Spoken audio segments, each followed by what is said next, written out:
Well, hello everyone. My name is Zachary O'Shea, and this is Box of Teeth.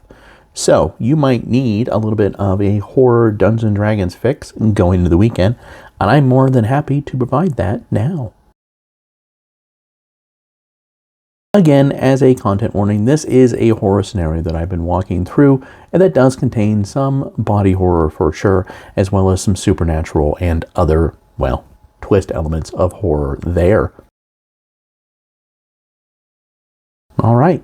The last time that we were all gathered around this virtual table, as it were, all of you were hired to go to the village of Vinmore, a hunting retreat deep in the eastern woods that caters the needs of the rich and the noble.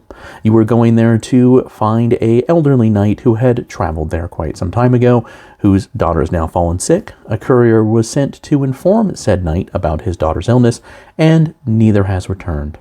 After traveling for several days of heavy rain, one came to a bridge over a swollen river, and a wrecked carriage that was blocking said bridge. It was the only way to get across, and when investigating the carriage, they were assaulted by a hive of dire flies, which had erupted from the nest-infested body of a poor woman who was in that carriage. Then the group continued on towards the village of Vinmore itself, with the rain having died down and the smell of cinder in the air, and strange whispers in the woods.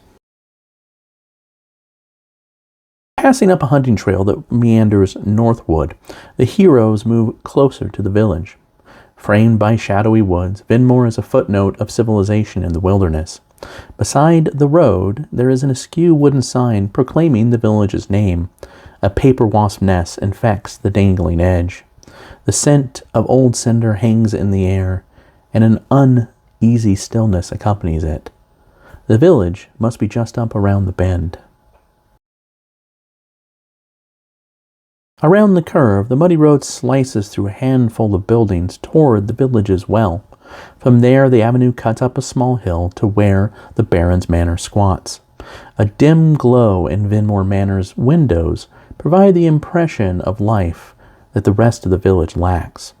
Charred buildings smear the southern tree line. After days of rain, the charcoal morass burns no more.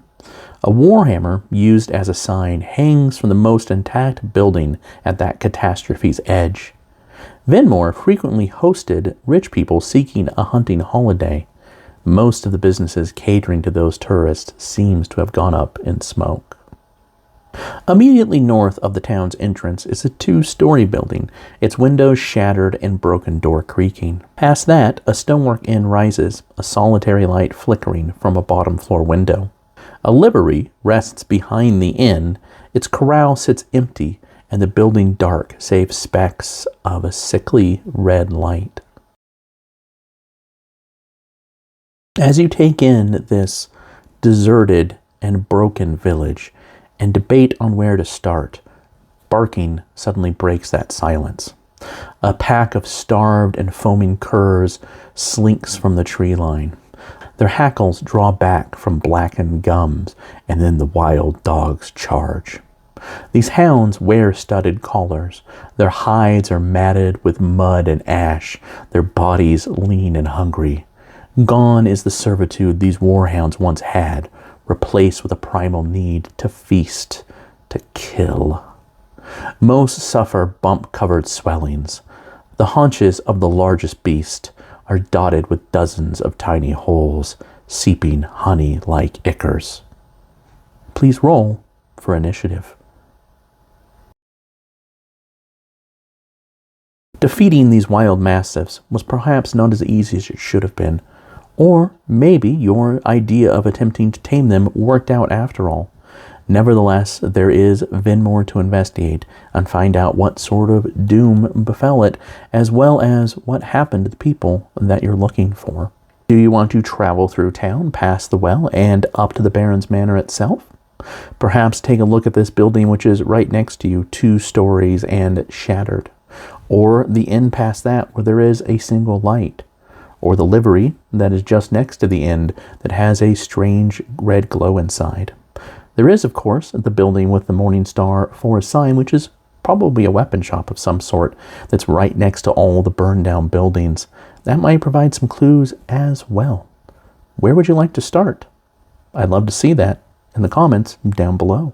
I hope that you are enjoying these little tidbits of horror roleplay, and I know it's not quite the same as sitting down with friends and rolling some dice and just enjoying a couple of hours in the evening, but especially during the holidays, you take what you can get. Alright, you can always find the horror monster that I've made for Dungeons & Dragons 5th edition. There are hundreds of them, and they're all free at boxofteeth.blogspot.com. If you're more interested in the horror content that I have that's not D&D, or the horror fiction that I write that includes grease paint right there, you can always go to www.zacharyoshay.com. I would be remiss to not mention that there are 2 short stories in a collection called Frayed Lives, which are in the same universe as Grease Paint, that are available on Kindle Unlimited right now if you want to go check that out. Thank you for your time and your attention, and let's have a great weekend, folks.